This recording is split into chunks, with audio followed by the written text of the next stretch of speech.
Thank you very much. Well, I was enjoying that whole show and with Dr. Chang, with all the conversations. So I'm going to put you out in gallery mode so I can see you. If you have a camera, you can show your face. I love seeing who I'm talking with. And do you want to stand up just to relax a little bit? Why don't you guys stand up for a minute? I think you're sitting there for too long and take a tour. Stand up just for a minute. We got, 1 minute. Just do something. Okay. Don't hurt your eyes. Don't hurt yourself too much. Stand up and do a face bump with somebody. That way you'll feel better. Okay, good. Brent is doing that. Brent is the good model, and Keisha is doing that. Stand up, feel good about it. Okay, this is very hard. So I'm very excited about this. I love talking to people, especially people who are young, who care about sustainability. And you guys are wonderful. I saw that. And you're also very polite. You send nice messages to speakers.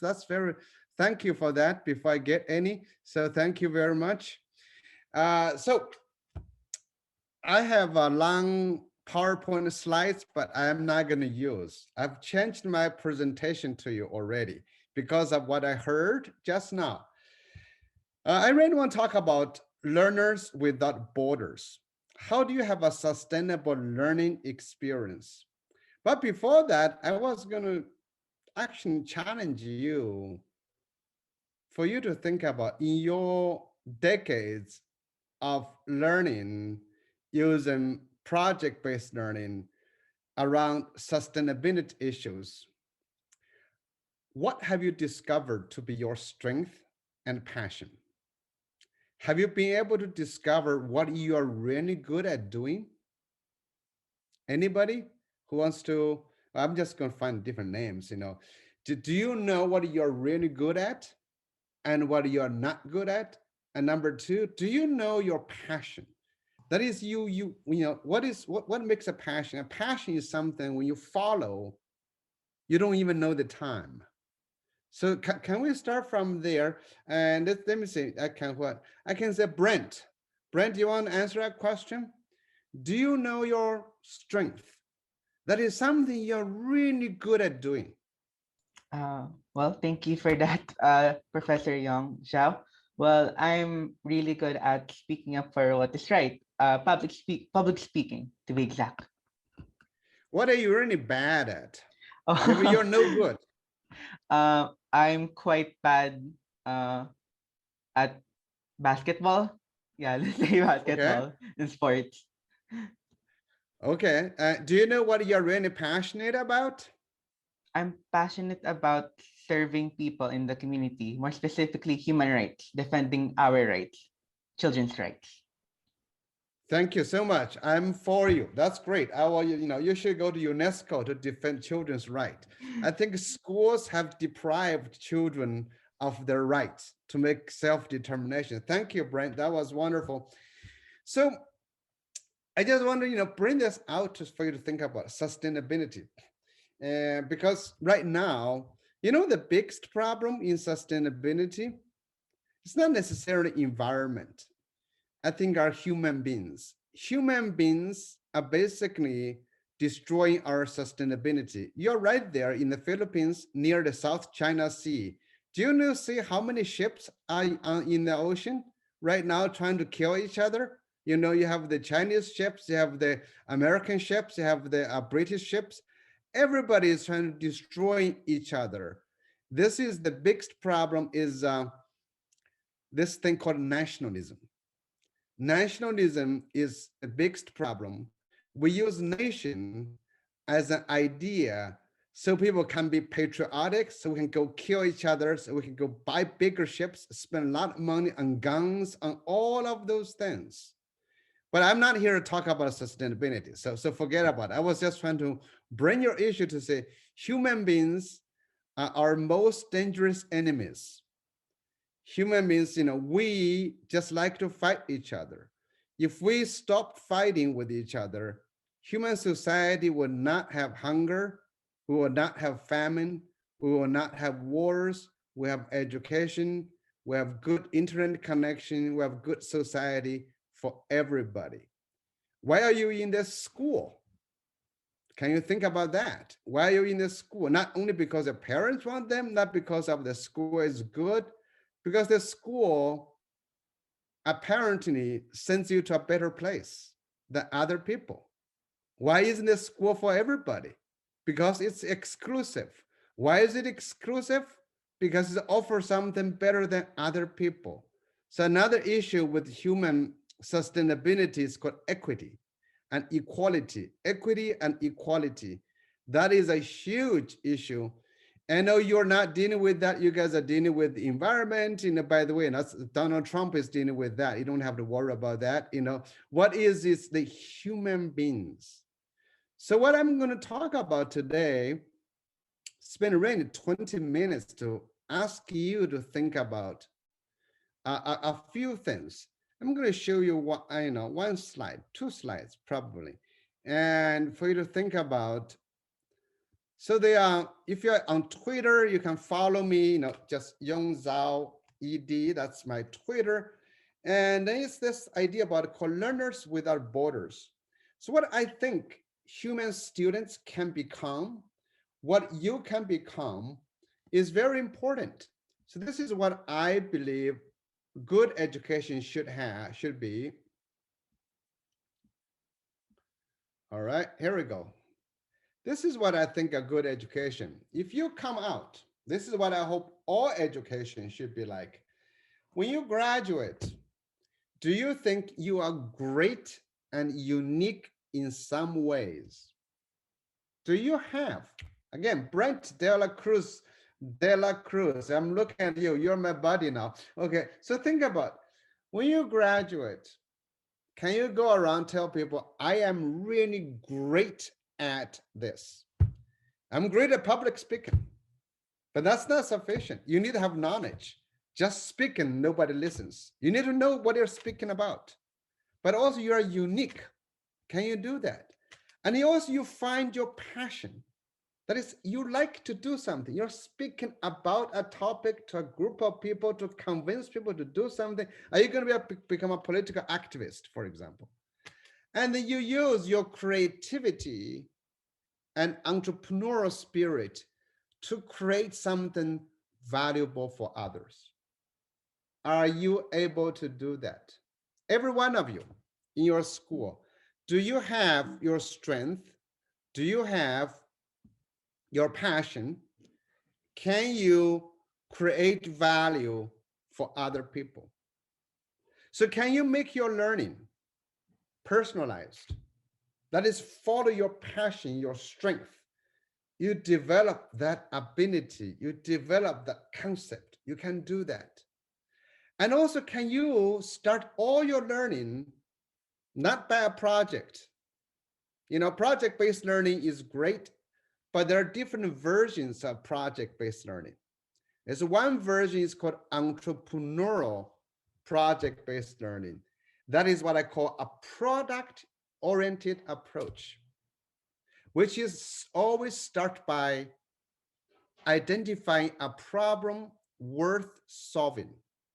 Identifying a problem worth solving. Now, do you know what problem is worth solving? This is very significant. What problem is worth solving?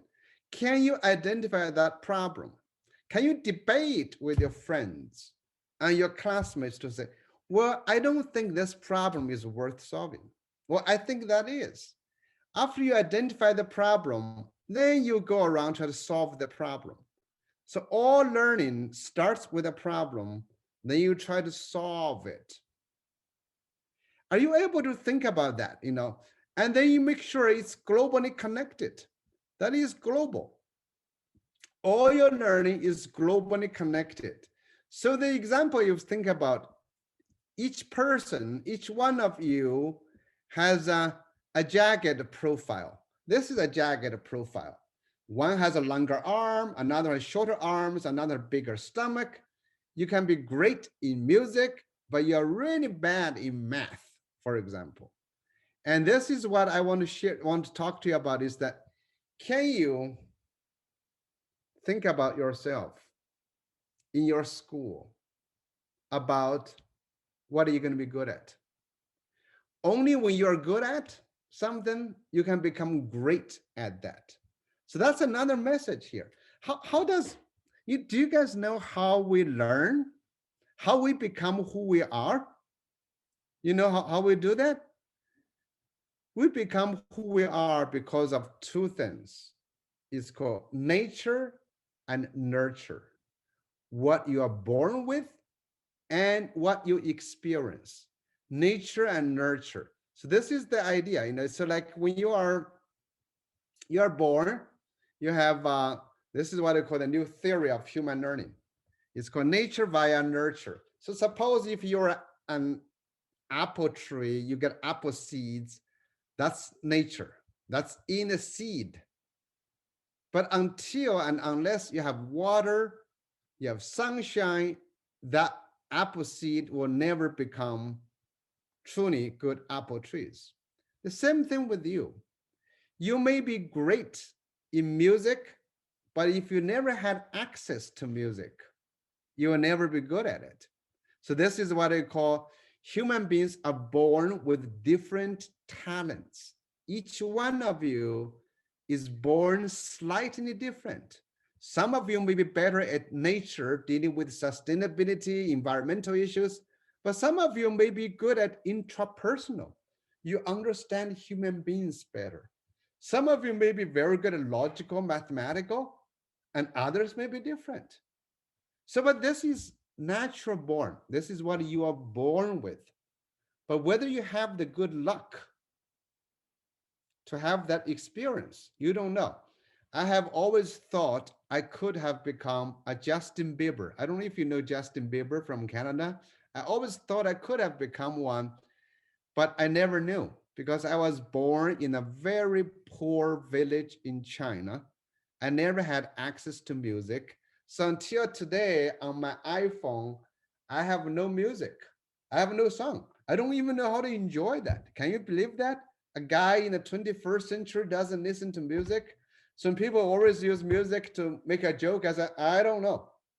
And so can you, and also we are born to have different personalities. Some of you are born to enjoy quietness. Some of you are more outgoing. We cannot say in those who are quiet are bad or those who are outgoing are good or vice versa, because you can use for different jobs. There's such diversity of jobs. You can be different. You can also have different desires. Some of you may be interested in power. I'm sure in your school, you've seen some students who always want to lead, want to drive other people. But there's a lot of people who say, I'm happy to follow. And some of you may be driven by curiosity. You really want to know something. But others have no interest in knowledge, in learning. So these are all the differences. Then plus, what you get is diverse experiences. What you're born, what school do you go to, what friends you hang out. Then eventually you have a diversity of differences. And this diversity is coupled with what we want in the future. In the future, your future, this is how artificial intelligence is affecting America's jobs, high paying jobs, high education jobs. Basically, if you just want to go to school, go to university, get a college degree, artificial intelligence is going to take most of those jobs away. So what we need is this greatness, is that you become great, great and unique. That's the wonderful part. How do you become great? You have to have talent. You must be born with something. Second thing, you must have spent a lot of time, 10,000 hours, 13,000 hours on that, and you have to have good teaching. So think about this. In schools, we're always asked to try to balance our subjects, but that's a mistake for the future. If you try to balance all your subjects, You have to sacrifice something because like if you spend more time on music, you can't spend the same time on math. You have to make decisions. If you spend 10,000 hours on something you have no talent, you're probably not good at anything. You'll be at average. We can teach everybody everything, but you cannot teach everybody to become equally good. You can teach everybody to paint, but you cannot teach everybody to become a Picasso. Okay, that's a very strong message. You cannot teach everybody to become a Picasso. So you have to become you. Who are you? What are you born with? What experience do you have? And then you have to think about this. Your future is not waiting for you. You are the creators of the future. You create the future. And when you create the future, it's not you, you're not looking for a job. You are creating a job. In the Philippines, in China, in every place, you enjoy much better education. You have the right, you have the obligation to create jobs for yourself and for others. But when you create that, what you have to think about, what makes you happy? Are you happy all the time? Are you satisfied with your life? Many of us are not. You may have a good job, but you're not happy. We need to know happiness. But what makes people happy? What makes people happy? Being able to realize your potential. I've seen a lot of people in my life. I've seen a lot of people working in financing. They're not really happy. People in teaching actually are happier, in the long run. Why? Because this is one important thing. It's called everyone needs to be great. A musician must make music, an artist must paint, a poet must write if you want to be peaceful with yourself. This is from humanistic psychologist Abraham Maslow. And this idea has been carried out by positive psychologists. Martin Seligman said, use your signature strength and virtues in the service of something much larger than you are. That makes you happy. So if you can become great and unique, find your passion, create something valuable for others. That is to solve other people's problems. Solve other people's problems. Solve the problem worth solving in the world. That's what you need to become. So I have started a project. Actually, it was interesting. I hope you guys welcome to join this. I know some of you have emailed me. If you're interested in this project, email me. I'll send you to how to join this.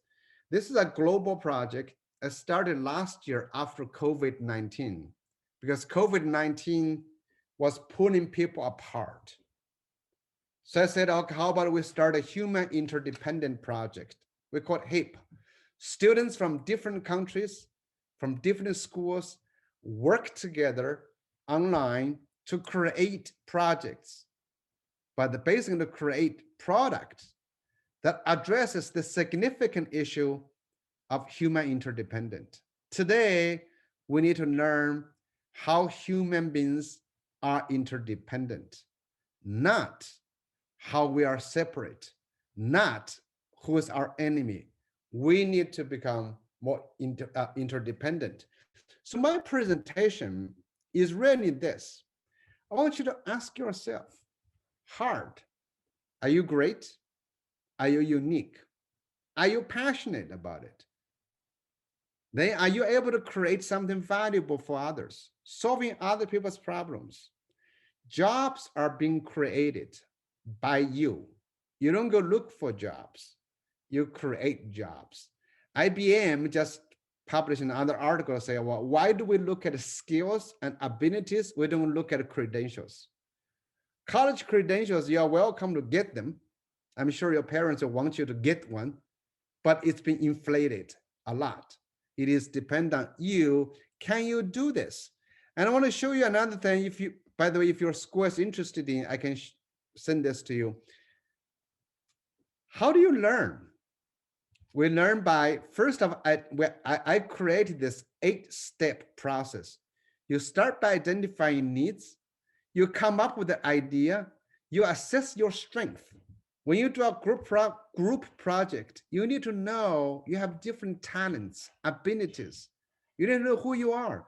If you got 5 people working on the same project, you should have different strength. Each person takes on work on something different. Then you try to convince someone else. Then you try to make the product, and you market the product. You post the product and management. So this is the idea. We have arrived at. We can learn without borders. Do you know you are being bordered? You have one curriculum, you have grade levels, or you're age 7, you're age 13, you have grade levels, you have one teacher, you have one classroom, you're controlled by these borders. But like from this conference, you can connect with anybody. So I want to give you one last sentence, then you can ask me questions. It's called, you can learn from anyone globally. You know that, very easy. You can learn with anyone globally. You can connect with any school right now. But importantly, I want you to learn for anyone globally. Learn for somebody. Don't waste your time. Don't think you are just student. You are adults.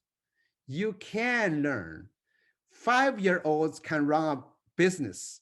6 years olds are running YouTube videos. I'm not encouraging to run TikTok or YouTube all the time. I'm just encouraging you can create solutions to people's problems. And by creating solutions, you are working for someone, you're creating value for a lot of people. Thank you. By the way, you all look really beautiful. Thank you very much.